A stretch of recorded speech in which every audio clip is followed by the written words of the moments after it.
L'histoire de Guild Wars nous plonge dans un univers mêlé d'intrigues et de péripéties, vécu à travers des héros, les sauveurs de la Tyrie. Et ces héros ont tous un nom différent, créé par les joueurs qui les incarnent. Alors la question demeure, du point de vue des Tyriens, qu'est-ce que l'histoire retient de ces aventuriers? Comment les nomme-t-elle? Dans Guild Wars 2, l'intrigue principale suit les aventures d'un seul héros, et celui-ci est appelé le commandant, ou la commandante, ce qui résout plus ou moins le problème du nom. Dans Guild Wars 1, l'approche est un peu différente, et ce pour deux raisons. Tout d'abord parce que l'histoire ne semble pas retenir un seul héros, mais plutôt un groupe d'aventuriers, le jeu étant très tourné sur la coopération, et le contenu étant taillé pour des groupes de plusieurs personnages. Ensuite, parce que selon la campagne jouée, le point de départ de chaque aventure semble indiquer que le personnage principal vient du continent associé. Prophétie démarra à Ascalon, tandis que Faction voit son intrigue débuter à Kanta, et Nightfall à Elona. Ainsi, tout nous laisse à penser qu'il n'y a pas qu'un seul héros dans Guild Wars 1. Alors comment désigner ces héros et donner une cohérence à l'histoire? Par chance, il existe un groupe d'aventuriers ayant participé à l'ensemble des péripéties de Guild Wars 1, de toutes ses campagnes et extensions. Ces aventuriers représentent en quelque sorte les joueurs, mais avec une histoire ancrée dans le monde de la Tyrie, visible encore aujourd'hui. Et ce sont ces personnages sur lesquels je vais m'appuyer dans mon analyse de l'histoire de Tyrie. Ceux qui seront au final les héros de l'histoire, accompagnant le joueur à travers toutes les quêtes qu'il devra traverser. Alors je vous propose dans ce hors-série d'explorer un petit peu le passé de ces personnages, qu'on sache de qui on parle quand même. Jingle! Non, en fait il n'y a pas de jingle, il faut que j'arrête avec ça. Allons à l'essentiel. Ces héros sont au nombre de 5. Devona, Menlo, Sin, Aidan et Eve. Ils ont tous comme point commun de venir d'Ascalon, point de départ de notre aventure, et ont donc traversé la rude épreuve de la fournaise, et par extension de l'invasion de Char. Au départ, ils ne se connaissaient pas, mais ils vont rapidement devoir s'unir pour faire face aux Char, puis plus tard à une menace beaucoup plus importante.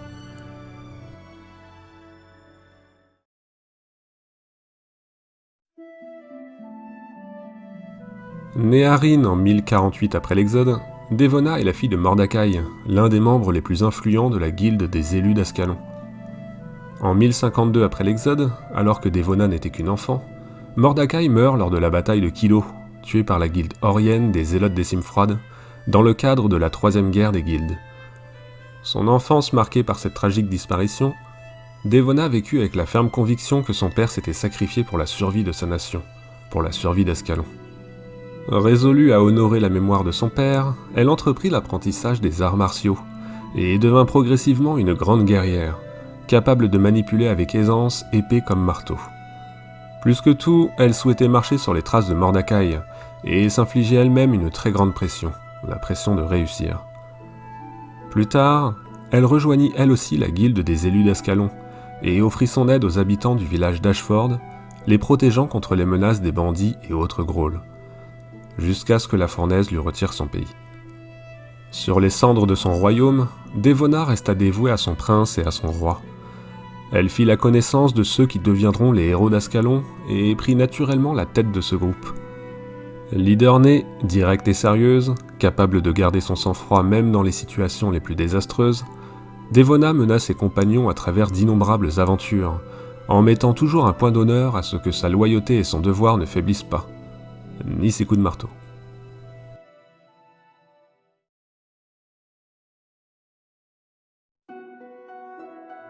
Né au temple de la Sérénité en 1050 après l'Exode, fils d'une prêtresse de Balthazar et d'un prêtre de Dwaina, Menlo mena sa vie sous la bénédiction de ces deux divinités. Il apprit très jeune la magie de la guérison, l'amenant progressivement sur la sainte voie du moine. Après de longues années passées dans le temple de la Sérénité, il voyagea de nombreuses fois à travers la Tyrie, notamment à Kanta, où il approfondit son enseignement de moine au monastère de Chingji, sous la tutelle du maître Togo. Menlo était un élève studieux, respecté de ses professeurs, et il sortit du monastère avec un formidable bagage de connaissances. Pour autant, son voyage à Kanta ne s'arrêta pas là. Son exploration le poussa à travers la région pétrifiée de la forêt des Kovaldes, où il se lia d'amitié avec le peuple Kurzik. Revenu à Ascalon en tant que moine accompli, il s'installa dans l'abbaye d'Ashford, avant que la fournaise ne s'abatte sur sa nation, détruisant son village ainsi que le temple de ses parents. Menlo était caractérisé par son calme et sa sagesse, bien que souvent enclin au doute dans les situations périlleuses. Et c'est dans sa relation avec Sin qu'il trouva finalement la confiance dont il avait cruellement besoin. Oui, il cache bien son jeu, le Menlo. L'habit ne fait pas le moine. Bon, ok, celle-ci était un peu lourde, désolé.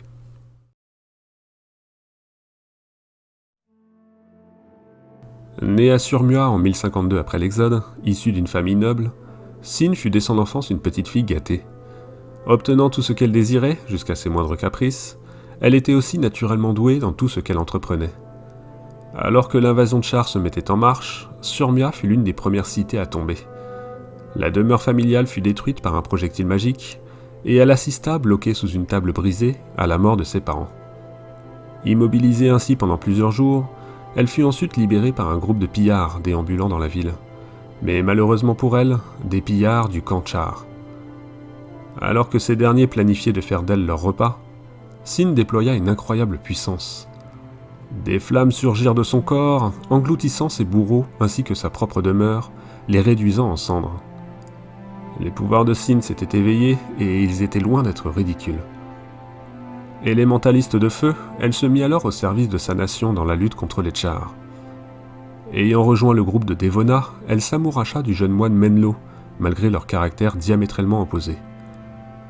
Fougueuse, souvent inconsciente du danger, avec une répartie très cassante propice à mettre le feu aux poudres, elle s'intégra malgré tout à ce groupe hétéroclite pour sauver ce qui restait d'Ascalon.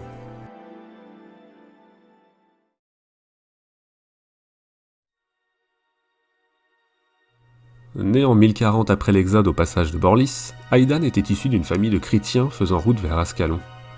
Née en chemin, dans le climat hostile des cimes froides, sa mère mourut en couche, le laissant aux soins de son père.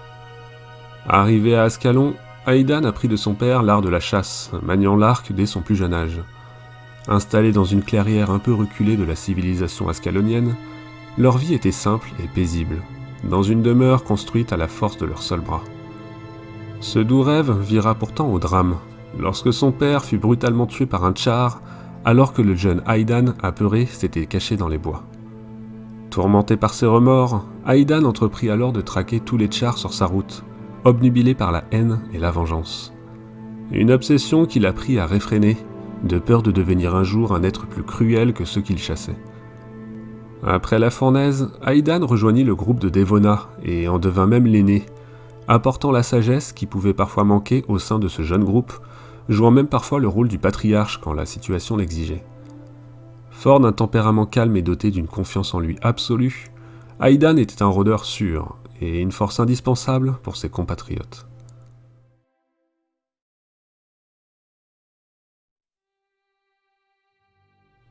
Née en 1052 après l'Exode à Ascalon, Ève était une jeune fille mystérieuse, y compris pour elle-même. Sans aucun souvenir de sa plus jeune enfance, elle vagabonda dans les allées des villages ascaloniens, volant pour se nourrir, jusqu'à être un jour recueillie au sein de l'académie de Sainte Doina pour jeune fille rebelle et incorrigible. Commençant cette nouvelle vie où elle pourrait enfin manger à sa faim, sa principale occupation devint alors de parcourir les bibliothèques de l'établissement, avide de connaissances magiques. Elle y découvrit même une section secrète dissimulée sous l'académie, contenant de nombreux textes interdits, traitant notamment de la nécromancie. Passant le plus clair de son temps la tête dans les parchemins, elle s'isola progressivement du reste de ses camarades, qui ne perdaient pas une occasion de la harceler. Mais rien ne pouvait détourner Ève de son étude secrète. Un jour, elle mangea même l'oreille d'une de ses persécutrices pour se défendre. Mais elle ne plaisantait pas. Logiquement expulsée de l'académie, Ève continua malgré tout à s'adonner à la magie nécrotique, capable même d'animer son premier serviteur mort-vivant dès l'âge de 15 ans. Lors de l'invasion de Char, elle rencontra Devona, Menlo, Sin et Aidan dans un cimetière alors que ces derniers fuyaient un groupe de Char. Et c'est grâce à l'armée de morts-vivants qu'elle invoqua que les héros ascaloniens eurent la vie sauve. Dès lors, elle les rejoignit, même si son caractère froid et indépendant la laissait un peu à part du groupe. Elle et Adam, le crâne qu'elle portait constamment avec elle, et avec qui elle parlait régulièrement, en toute sanité bien sûr. Voici donc les 5 héros ascaloniens dont nous allons suivre les aventures, à partir du chapitre 17. Leurs destins les amèneront à voyager dans toute la Tyrie, en passant par Kanta et Elona. Mais dans l'immédiat, leur première menace avait envahi leur terre, et Ascalon réclamait leur assistance. Pour leur royaume, pour leur roi, pour leur prince. Merci à tous d'avoir visionné cette vidéo. Salut.